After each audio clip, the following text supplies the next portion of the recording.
Salut tout le monde, j'espère que vous allez tous et toutes très bien. Aujourd'hui, on se retrouve puisque je vais vous partager mes lectures du mois de mars.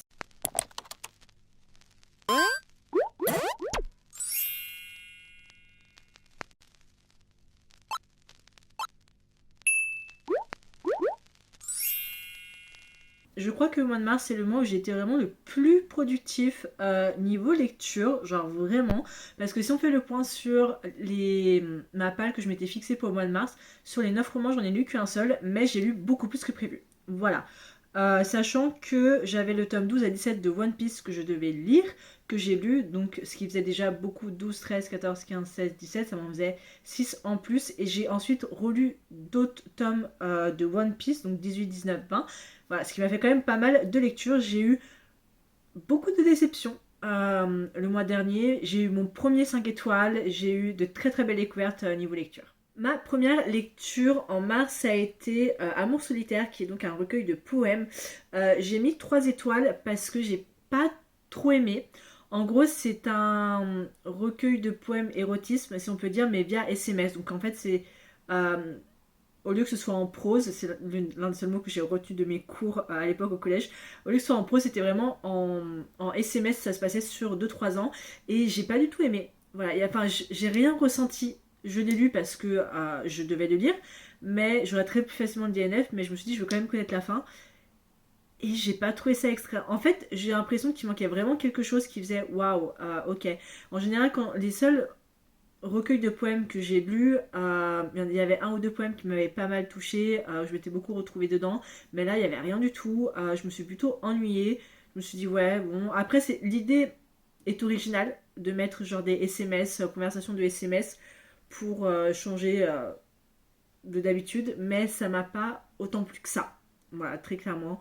Mais moi j'aurais lu parce que je sais que c'est un classique que beaucoup de gens ont lu et que pas mal de gens ont aimé, mais moi ça l'a pas fait. Après ça, avec l'arrivée de la saison 2 de One Piece, j'ai donc lu le tome 12, 13, 14, 15, 16 et 17 de One Piece qui couvre tout le second arc. Et j'ai mis 3 étoiles. Voilà, c'est pas des mangas que je trouve genre aussi passionnants, c'est pas des mangas que j'adore. Mais je surkiffe la série live action, genre vraiment je trouve qu'ils font un très très bon travail, je trouve qu'ils arrivent à mettre tous les éléments importants de chaque arc qui peut compter 7 ou 10 tomes en 8 épisodes, mais je préfère vachement le live action au manga. Après, c'est pas mal non plus, voilà, je vais pas non plus critiquer. J'aime bien One Piece. Je regardais quand c'est passé sur VG 17 à l'époque, j'avais un agenda One Piece, mais c'est vrai que le manga m'intéresse pas plus que ça, surtout que les combats dans un épisode live action durent 15 minutes. Là, dans un manga, ça peut durer 3 tomes. Voilà, et encore, ça dépend. Bon, écoutez, j'ai rien d'autre à dire dessus. C'est One Piece, ça se lit. Après, ça se lit très rapidement. J'ai lu les tomes sur ma Kindle.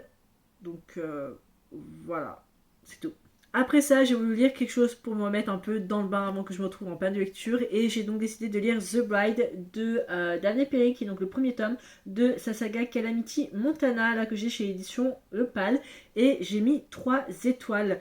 Dans ce tome-là, on va suivre Duke Evan, donc il est parti en randonnée au parc de Yellowstone, shérif de Calamity dans le Montana. Il s'attendait pas à tomber sur Jade, une jeune femme ravissante en face à face avec un bison. Alors qu'il la sort de ce mauvais pas, il ne peut nier son attirance immédiate. Lorsqu'il découvre plus tard que Jade est en réalité Lucy Ross, la célèbre chanteuse de country récemment disparue, il ressent un mélange de méfiance et de curiosité. Pourquoi Lucy lui a-t-elle menti et pourquoi une star aussi populaire viendrait se terrer à Calamity? Prête à tout pour garder l'anonymat, Lucy lui offre un pot de vin en échange de son silence. Mais la curiosité du shérif est piquée à vif. Jusqu'où sera-t-il prêt à aller pour découvrir l'histoire et les secrets de Lucy? Alors, je m'attendais à beaucoup parce que, bon, déjà, The Bride faisait partie de mes 26 livres pour 2026 et que j'avais eu pas mal de retours assez positifs. Je me suis dit, ok, ça peut me plaire et tout, mais j'ai pas aimé. J'ai pas aimé. J'ai mis 3 étoiles et en revanche, je suis sympa. En gros, le problème que j'ai eu avec, c'était la facilité de la romance. C'est-à-dire que, ok, Duke et Lucy se rencontrent, ok, ça, je me suis dit, ça va. Ensuite, il y a la révélation sur le fait que, oh mon dieu, Jade, en fait, c'est Lucy Ross. Mais après 5 chapitres, les deux étaient en couple, c'était l'amour complètement fou, genre, vous savez, l'amour au premier regard, genre, waouh, mon dieu, c'est mon âme sœur. Ils décident de vivre ensemble, ils couchent ensemble. Voilà, ils vivent la vie parfaite de petits couples, malgré les secrets que Lucy a, qui n'a pas l'air de trop déranger Duke malgré tout, même s'il cherche à fouiner. Et je sais pas, en fait, je trouve que la romance était tellement facile et tellement rapide que j'ai pas eu le temps de m'accrocher au personnage. Et j'ai l'impression que les événements qui ont fait pour que Lucy arrive à Yellowstone, c'est ça? à Calamity, bref, pour que Lucy arrive à Calamity, j'ai l'impression que tout l'énorme plot sur pourquoi est-ce qu'elle est là, pourquoi est-ce qu'elle est portée disparue, a été très peu mis en avant. C'est-à-dire qu'on en a parlé vite fait au début, quand Lucy a décidé de donner un pot de vin à Duke et que elle s'ouvre petit à petit. Ensuite, on a eu tout le côté romance, petite vie, tranquille, cosy. Et vers la fin, c'est vraiment les 5 derniers chapitres où on a eu toute la révélation du pourquoi, du comment. Et en fait, j'ai l'impression qu'il manquait un gros trou. Et en fait, j'ai l'impression de lire 2 histoires différentes. Dans un seul roman. Et je suis plutôt déçue parce que je me suis dit, voilà, ça a l'air trop bien et tout. Il y en a qui disent que les autres tomes sont bien meilleurs, mais je me vois pas du tout continuer la saga. Genre vraiment pas, ça m'a pas plu du tout. Je suis contente de l'avoir acheté en poche d'un côté, mais je pense que je le revendrai à l'occasion parce que pour ma part, je n'ai pas du tout apprécié. Après, peut-être que vous l'avez apprécié, chacun se fait son avis. Et de base, vous savez que je suis très small town romance girl, très clairement, mais là, pour moi, ça l'a pas fait.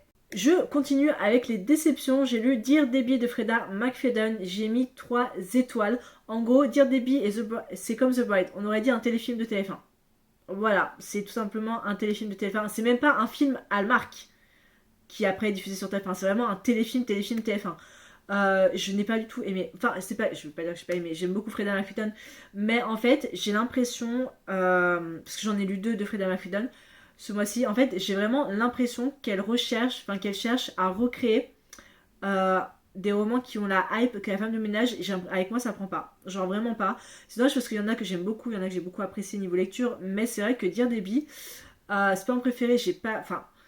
Puis même tout le plot twist, on sait, il y a toujours un petit retournement de situation, il y a toujours plusieurs chapitres, il y a le personnage de Debbie, il y a aussi, on suit un peu l'histoire de son mari à côté, et on suit un autre personnage qui est inconnu, où on suit tout son passé, et qu'est-ce qui relie justement à toute cette histoire. Et ben, j'ai pas du tout apprécié, et j'ai trouvé très clairement que Debbie c'était c'était la femme parfaite qui cachait un leur secret, genre personne s'en prend à sa famille, elle va tout faire pour soit virer le coach de sa fille ou pour tuer les personnes qui s'approchent de son mari. Voilà, elle veut que ce soit sa famille parfaite, son mari qui se doute de quelque chose à côté. Mais voilà, il y a vraiment tout un côté révélation de ça qui m'a pas autant plu. Enfin, franchement, c'était bien, mais c'était pas extra non plus. C'est pas celui que je vous recommanderais le plus. Et pourtant, Dear Debbie va être adapté en film. Donc, voilà, je sais pas. Je vais quand même regarder si le jour où le film sortira par, je crois que c'était Apple TV. Je vais quand même regarder. Mais pour mon point de vue, c'est pas le meilleur roman d'elle que j'ai lu. Après ça, je change complètement de genre, littéralement, puisque depuis l'année dernière, je suis partenaire avec les éditions Actus SF et ils m'ont gentiment envoyé sur ma Kindle des perles pour les truies, qui est une petite novella un peu sci-fi dystopie que j'ai beaucoup aimé. J'ai mis 4 étoiles. J'ai jamais avoir eu un petit peu de mal à rentrer dedans, surtout au niveau du style d'écriture ou le fait qu'il n'y ait pas autant de dialogue que ça. Mais écoutez, ma foi, j'ai plutôt bien aimé. C'était une petite novella, donc c'est sûr que l'histoire avançait super rapidement. Mais en vrai, ça m'a pas tant gêné. J'ai beaucoup aimé les personnages principaux. Il y a eu des petits retournements de situation. Il y a eu des plots. Ne me demandez pas de vous lire le résumé. Je ne serais incapable de le faire, très clairement. Mais j'ai beaucoup aimé l'univers. J'ai beaucoup aimé les personnages. Ça changeait beaucoup de ce que j'avais l'habitude de lire. C'était quelque chose, un chouïa un petit peu plus adulte. Donc j'aime bien sortir un peu de ma zone de confort. Et les actus SF en général, les romans que j'ai eu d'eux, j'ai jamais été déçue. Donc voilà, j'ai quand même beaucoup apprécié ma lecture. C'est une novella qui fait même pas 150 ou 200 pages. Donc ça se lit très rapidement. Et voilà, c'est pour ma part, j'ai beaucoup aimé. Après ça, j'ai changé complètement de registre. Je me suis retrouvée dans la Cowboy Small Town Romance puisque j'ai lu Cash de Jessica Peterson chez l'édition Saxus Romance, qui est donc le premier tome de sa saga Lucky River Ranch. Et dans ce tome-là, on va suivre Molly Staden avérée, hérite de la propriété de son père, le ranch Lucky. Elle y va enfin l'occasion de lancer sa carrière dans la production de bottes de cow-boy pour femmes. De son côté, Cash, le contremaître du ranch, est au bord du gouffre. Il vient de perdre son mentor, doit prendre soin de ses frères et pour rien arranger, l'arrivée de la jeune femme menace son emploi. Lorsque les deux se rencontrent, tout semble les opposer et la communication est impossible. Mais une clause de testament de son père oblige Molly à rester au ranch pour un temps. La cohabitation est inévitable. Deux âmes si incompatibles et pourtant si similaires vont-elles céder aux désirs qui les animent. Et les petits prompts, c'est Cowboy, cohabitation forcée, Enemy Lovers, petite ville. J'ai adoré. J'ai mis 4,5. Je vais pas dire que Lady Silver peut se faire détrôner par Jessica Peterson. Mais elle n'est pas loin de se faire détrôner par Jessica Peterson. Genre vraiment, j'ai jamais autant apprécié une romance, genre de cowboy comme ça. En plus, excusez-moi, mais Spread Ages, s'il vous plaît. Oui, le roman en lui-même est juste magnifique. J'ai tout adoré. On a un vrai Enemies to Lovers. Deux personnages, deux mondes totalement différents, qui ont des points de vue totalement différents. Molly qui a un point de vue, mais genre détestable sur son père étant un Cash, lui qui vénérait justement le père de Molly. Et c'est l'une des raisons pour lesquelles les deux ne peuvent pas s'entendre. Et j'ai aussi beaucoup adoré l'évolution de Molly. Elle passe vraiment d'une vie citadine qui habitait à New York, qui doit se retrouver dans un ranch où elle connaît absolument rien, elle ne sait pas du tout ce qu'il faut faire, mais on la voit petit à petit changer, vouloir apprendre un peu plus, et j'ai vraiment beaucoup aimé. J'ai beaucoup aimé sa relation aussi avec Cash. Comme je l'ai dit, c'est un vrai to lover, les deux ne peuvent pas se voir. Mais en fait, les deux finissent par s'ouvrir petit à petit, et en gros, Cash apprend à Molly un peu comment était son père et à quel point le père de Molly aimait sa fille. Voilà, très clairement, tandis que la mère de Molly a mis dans sa tête pendant des années que leur père était parti, qu'ils ne s'entendaient plus, bref, que c'était de sa faute, voilà, que tout était de la faute de son père. Et plus Molly passe de temps au ranch, et plus elle se rend compte que son père était aimé, qu'il n'est pas du tout l'homme qu'il était, et en fait qu'elle a vraiment ses souvenirs magique quand elle était enfant avec lui et qu'elle allait au ranch. Et j'ai vraiment adoré. C'est un roman aussi qui est très centré autour de la famille. Tout le monde au ranch Lucky se connaît, tout le monde s'aime, c'est une véritable grande famille. Et j'ai vraiment adoré. Même la romance était mais tellement belle. De voir deux personnages qui parlent, c'est vraiment des green flags. En fait, ce qui a marché avec cette relation, c'est que ils ont parlé même quand ça n'allait pas.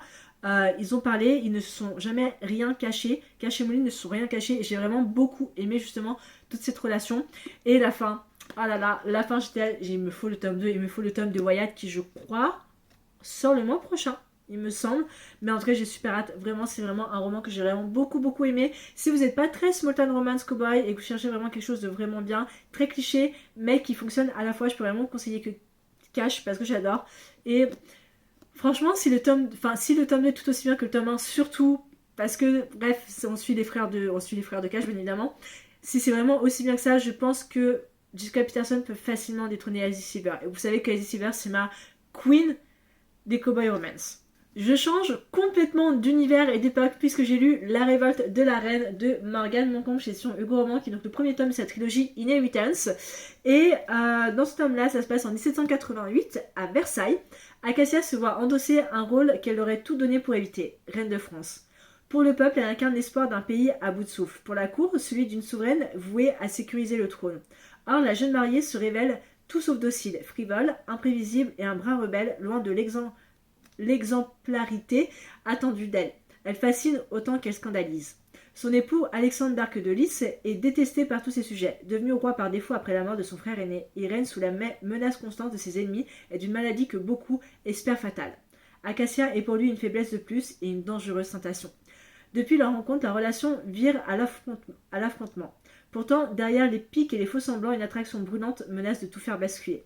Alors que la famine gronde en France et que la révolution approche, la reine devient une cible idéale. Acacia devra choisir, se plier au rôle qu'on lui impose ou continuer de défier les règles pour changer le cours de l'histoire, quitte à tout perdre, même l'homme qu'elle n'aurait jamais dû aimer. J'ai mis 4,5, j'ai vraiment adoré. J'ai fait tout un reading vlog d'ailleurs sur la révolte de la reine, si vous voulez retrouver, je crois, dans le petit juste là ou là pour en apprendre un peu plus sur mon sujet. Alors, ce roman, je fais partie de ceux qui l'ont beaucoup aimé. Je sais j'ai vu énormément de retours négatifs autour de la révolte de la reine. Beaucoup qui disaient que c'était pas très accurate, genre enfin, qu'il y a beaucoup de choses qui manquaient à l'histoire même parce que ça se passe en 1788. Mais en fait, c'est que, comme Morgane Moncombe l'a dit au début, et que je trouve ça très vrai, que c'est une fiction historique dite modernisée, comme on l'a vu avec des séries telles que La Chronique des Bridgerton ou encore The Great. Donc ce récit ne cherche pas à reproduire fidèlement chaque détail de l'époque, mais plutôt à s'en inspirer pour créer un univers alternatif et surtout inclusif. Voilà, très clairement. Et je pense que beaucoup de gens ont manqué la case, parce que moi, ça m'a beaucoup fait rappeler The Great, qui est une série que j'adore, avec Nicolas Hoult et Elle Fanning, qui est disponible sur HBO Max, d'ailleurs, ça envie de regarder, et pas mal de Chroniques de Bridgerton aussi. J'ai vraiment beaucoup aimé, j'ai adoré les personnages de la... Alors, j'ai un peu détesté le personnage de Acacia au début, je vais pas mentir, j'ai un peu détesté son personnage, parce que franchement, elle se fichait vraiment de tout, mais plus les chapitres avançaient, plus je me suis un peu attachée à elle et à sa relation avec le peuple, surtout une scène où elle descend, elle voit le peuple et il y a une petite fille ou un petit garçon, je sais plus, qui arrive et voilà, j'ai commencé à... Voilà, ça s'est adouci un peu dans mon cœur. J'ai beaucoup aimé le personnage d'Alexandre qui sait qu'il est au bout de sa vie et qui dit ça sert à plus à rien que je fasse quoi que ce soit parce que dans tous les cas je vais mourir. Donc voilà. Et j'ai beaucoup aimé leur relation, même si c'était un peu construit sur un mensonge. Il y a pas mal de révélations aussi qui se sont faites. Et j'admets que plus les chapitres avançaient, plus les détails étaient révélés, plus je me suis dit ok mais en fait c'était noté depuis le début et on n'a rien vu. Pour ma part j'ai beaucoup aimé, enfin J'adore les romances historiques, il m'en faut très peu, je vais pas vous mentir, mais j'ai vraiment beaucoup aimé, en tout cas moi, ce premier tome. J'ai adoré les personnages, j'ai adoré l'univers, j'ai adoré le fait que Acacia et... voilà, je suis perdue. Que Acacia et Alexandre s'ouvrent peu à peu entre eux, arrivent à se faire confiance et que même s'il y a une méfiance derrière, il y a une vraie... Il y a une relation plus sensuelle, corporelle, intime, que amoureuse, mais que ça finit par vraiment arriver là-dessus. Et c'est vrai que j'aurais préféré une fin triste, une fin pas si heureuse, mais j'ai aimé vraiment comment ça s'est terminé. Et on est évidemment sur la prise de la Bastille, sur tout ça, sur un côté très Marie-Antoinette. Donc certes, on n'a pas les événements extrêmement qu'on connaît de l'histoire, mais qui ont été modifiés d'une certaine façon, mais qui ont quand même lieu dedans. Donc en tout cas pour ma part j'ai vraiment beaucoup aimé, j'ai mis un 4,5. Après je sais que c'est pas fait pour tout le monde, il y a certaines personnes qui vont aimer, d'autres qui vont moins aimer. Je respecte les choix, je respecte les avis des gens, moi je respecte mon avis, j'ai beaucoup aimé pour ma part. Après à vous de vous faire votre propre avis. Parce que si on veut lire un livre et que finalement on voit beaucoup d'avis négatifs, on se dit bah ok dans ce cas là je vais pas lire parce que ça va pas me plaire. Pour ma part j'étais en train de le lire, je voyais les retours négatifs, je me suis dit bah moi du tout c'est pas du tout ce que je pense. Donc finalement je suis contente de l'avoir lu et d'être passée outre les avis négatifs. Donc voilà, pour ma part j'ai vraiment adoré. Changement d'ambiance totale, j'ai lu un autre Freedom Freedom, j'ai lu The Tenant, donc la locataire qui est disponible en français. Voilà, c'est son dernier roman qui a été posté en français. J'ai mis 3,5. J'ai mis 3,5 et comme je l'ai dit pour dire des biches, j'ai l'impression que Freedom Freedom essaye de, en gros, relancer cette hype. Elle essaie de faire un roman qui dit ok, ce sera aussi bien que La femme de ménage. Je trouve pas. Alors, j'ai un peu plus aimé The Tenant que Dire des biches. J'ai beaucoup aimé l'ambiance, j'ai beaucoup aimé les personnages et j'ai beaucoup aimé tous les mystères de la nouvelle locataire, genre comment est-ce possible, qu'est-ce qui se passe. Les retournements de situation ont fusé, bien évidemment. J'ai tout adoré, vraiment j'ai beaucoup aimé. Mais il y a quelque chose qui me manquait, il y a quelque chose que je sais pas. Il me manquait un truc, même plusieurs choses. Et même les révélations du pourquoi, du comment, j'étais genre ok, certes. Mais après j'ai beaucoup aimé l'ambiance, le fait que ça se passe la plupart du temps justement dans l'appartement et des choses bizarres qui s'y produisent. Et les meurtres par-ci par-là qui arrivent aussi. Et quel est le lien avec notre personnage masculin. J'ai beaucoup aimé que notre personnage principal soit un homme, voilà. Et j'ai aimé le voir complètement perdre la tête, se dire est-ce que c'est vrai, est-ce que c'est pas vrai. Et vraiment tout retournement de situation de pourquoi la révélation et pour comment ça se passe. Voilà, pour ma part j'ai beaucoup aimé. Après, voilà... C'était bien, mais c'était sans plus. Voilà. Pour ma part, c'est pas mon préféré de Fada Mafeton, mais c'était pas le pire non plus. Gros changement d'ambiance après ça, puisque j'ai lu ce qui, je pense, fait partie de l'un de mes coups de cœur 2026 et fait partie de mon premier 5 étoiles de 2026. Si les étoiles se taisent, les autrices et Marine chez édition Additive que j'ai vraiment adoré. À tout juste 24 ans, Astrid débarque de Paris pour disperser les cendres de son mari sur sa terre natale, la mystérieuse île de Skye. En exaucant la dernière volonté de James, la Française va découvrir un monde qu'elle ne soupçonnait pas. Un petit village écossais battu par les vents où tout le monde se connaît, s'épie, s'accuse. Des disparitions qui inquiètent, des silences qui durent, des rumeurs qui grondent et cet homme taciturne qu'elle a désormais pour voisin. On dit qu'Otis Mackay a tué sa femme, on dit qu'il n'a plus un seul ami, on dit qu'il faut l'éviter. Mais Astrid a-t-elle déjà écouté ce qu'on lui disait?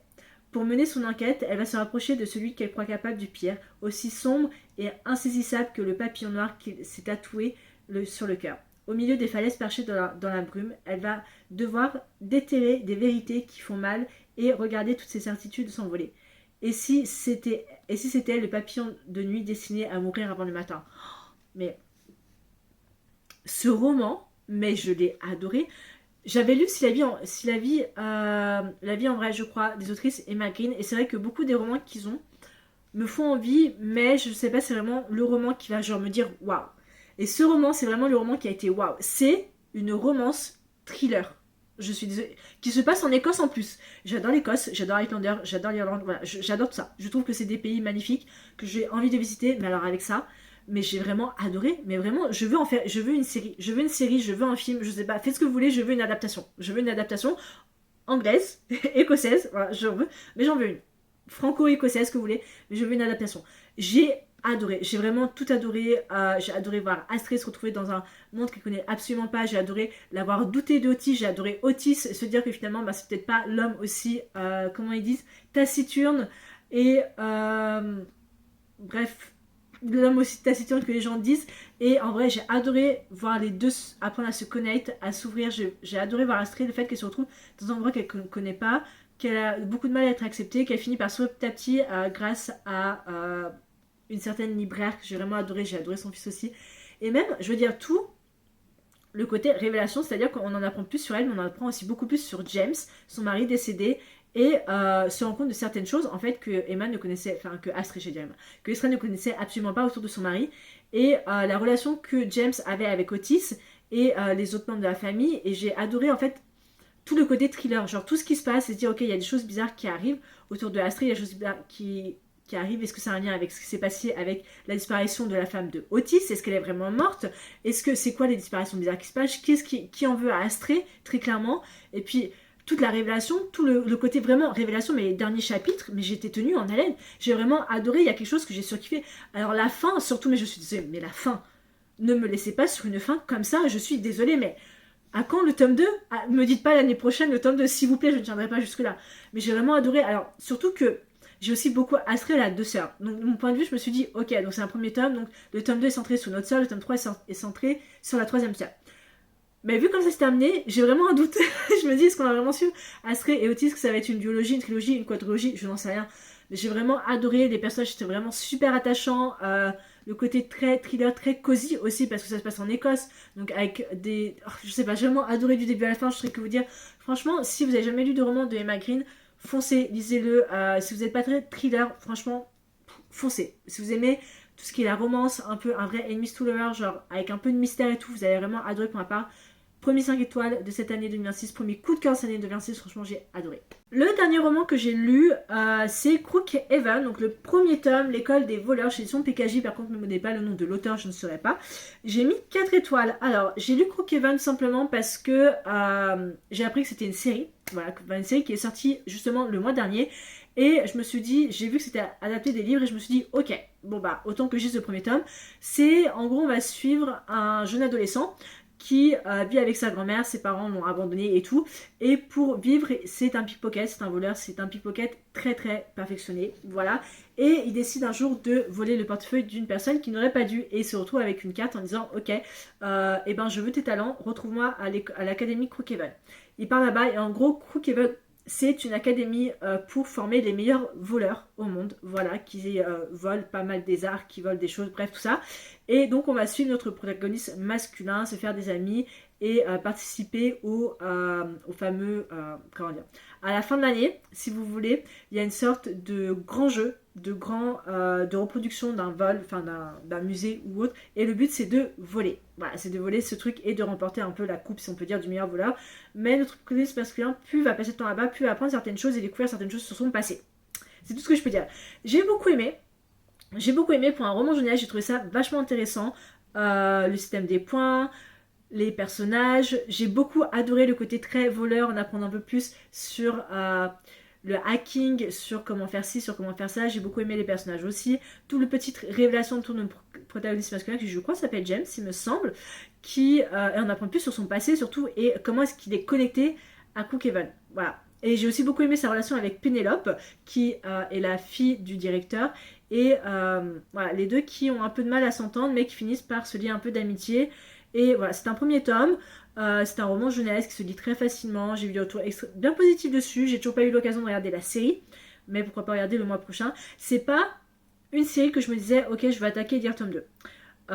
Mais pourquoi pas à l'occasion, si vraiment j'ai pas grand chose à lire ou si je veux lire quelque chose sans prise de tête, je lirai peut-être le tome 2, le tome 3. Je crois qu'il y a le tome 4 aussi qui est sorti récemment l'année dernière aux États-Unis, donc à voir ça vaut. Mais j'ai passé un très bon moment de lecture en tout cas. Ma dernière lecture, c'est le tome 18, 19 et 20 de One Piece. J'ai décidé de continuer parce que tout simplement, à la fin du tome 17, c'était l'arrivée de Ace et je me suis dit, ok, j'espérais voir Ace apparaître en scène post-crédit dans la saison 2 de One Piece, ce qui n'a pas été le cas.